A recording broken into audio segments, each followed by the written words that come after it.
Why do so many decide to come out here and teach?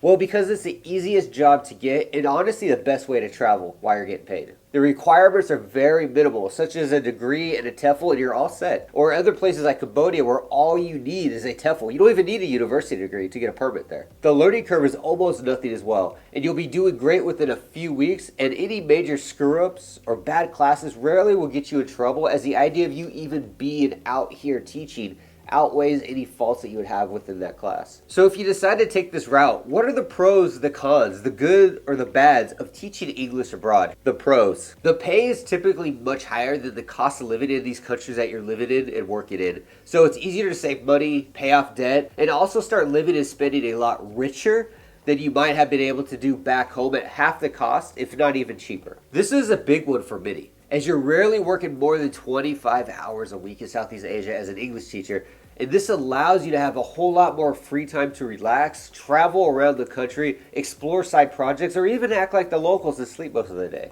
Life-changing directions. This is typically a big one that most tend to do if they make it past their second or third year. You don't want to really teach anymore, but you also don't want to return home yet. Some of the most common things that I've seen tourists, and I've done myself, are starting a new business, learning and starting to become part of the culture, such as getting married, or travel more within the country. Like I said before, getting work is rather easy, and even when the job market is so saturated, it doesn't really take much to even plant a job out here. I honestly think 80% of the teachers I've met over the years typically are in their first year, have no idea what they're doing at all, or they are so vet status they don't even talk to small people like you or me. Now, if you are looking to get to that vet status without having the big ego, look at the links below. Get those books on activities and lesson plans and how to get ahead. And this will get you 80-90% ahead of most teachers that you ever encounter in Southeast Asia.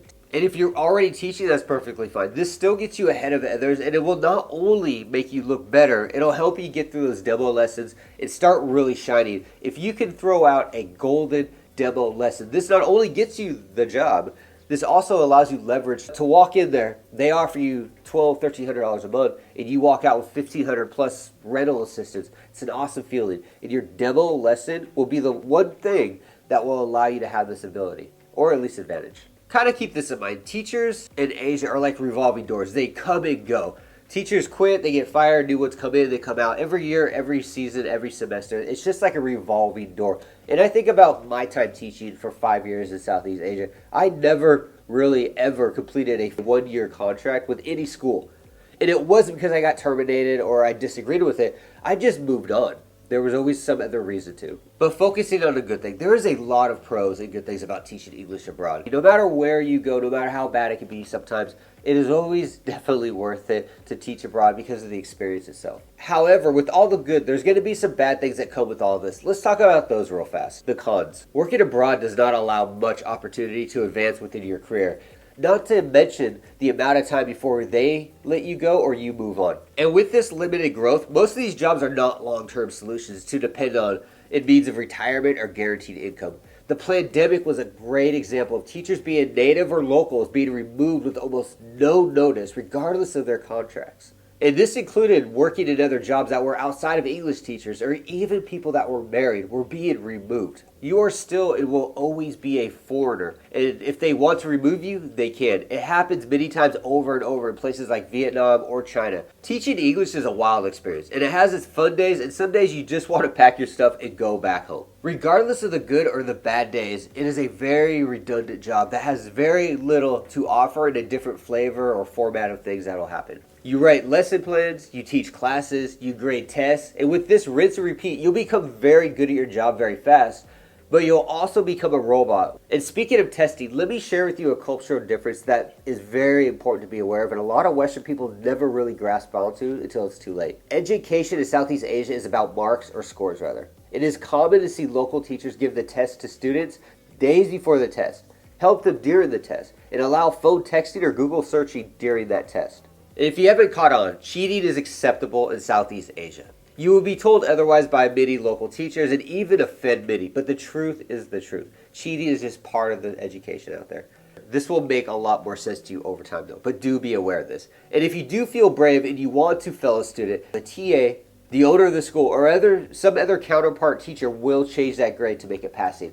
I've even started to see some schools back in 2020 that started dividing the final grades with the local and the native teachers in classes, breaking into a 60-40 break, where even if you did fail a student, they'd pass with the local 60% portion of the grade.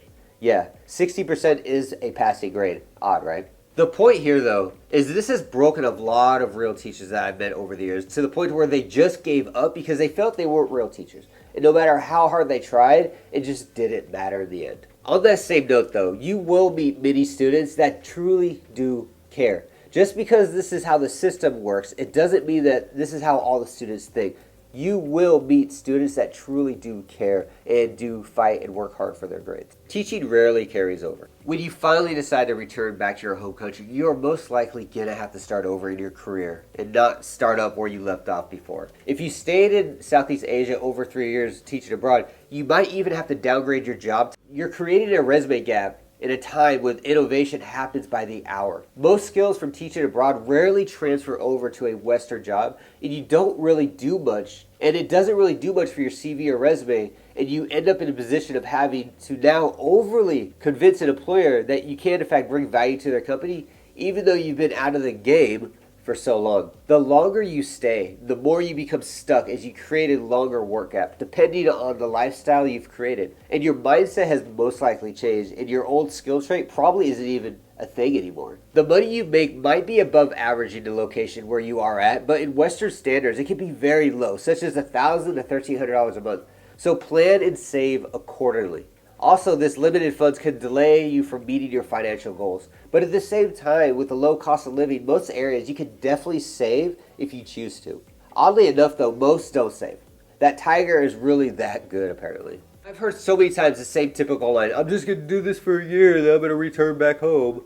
And I laugh and I say, okay. And then a few years later, I see that same person still teaching at the same job or a different school. It's not a bad thing, but give yourself a few years when you get out here. Don't think this is a 365-day job and you're just going to fly back home.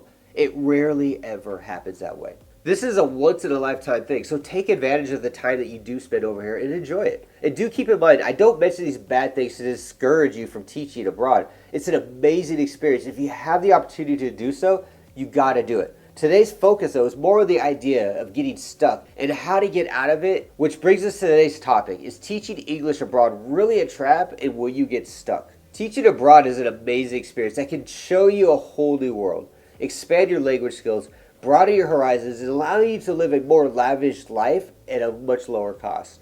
It can also start creating employment gaps back home that can lead to employers overlooking your position and your own skill set, decreasing you as being out of the game for too long. It's almost like you're unintentionally burning opportunities back home without even realizing it. Does this mean you shouldn't teach? No, not at all. Teaching abroad is an amazing experience. I keep saying this, and I think anyone and everyone should take advantage of this opportunity and do it. It's a life-changing experience that can improve your life. But what does it really mean to be stuck if you do decide to take this direction?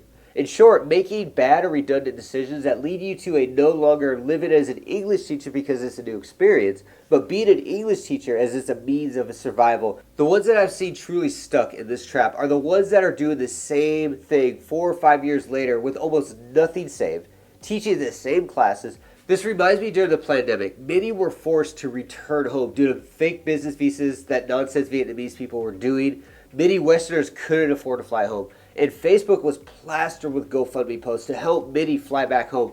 These people were truly stuck and had no plan. It is important to mention, many do come to Asia to teach and intend to stay long term.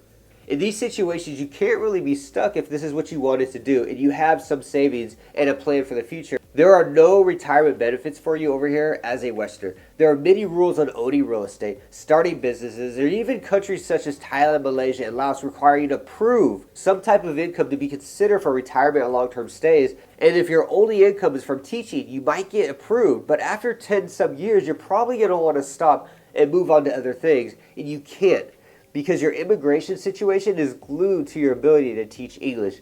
And that would lead you to the situation we were talking about, being stuck. So there you have it, in 3 words, don't get stuck. Have a plan and keep moving forward. It's easy to get comfortable when things are redundant. The years fly by and all of a sudden you realize you're not better off than you were 5 years ago back home, and you just might feel like your options are far from few. Don't become a long-term professional tourist. Drinking, parties, girls for years on end. These people typically learn to stop and self-improve, like myself. Others never think past the night, and in their 50s become angry, full of excuses, and not fun people to be around. And that key word, stuck. When you do decide to come out here and live and teach, set aside at least 2 or 3 years so you can adapt to this new life out here. After a few years, you can determine if this is the direction you want to keep moving on to, as being a teacher, starting your own thing, or just return back home and go back to your old life. I've met many that have stayed here way too long, got married, did the same thing for 5+ years. They really can't return back home without living off worse than they were living here in Asia. So if you do take anything from this, teaching is only a trap if you allow it to be. Have a plan. Till then.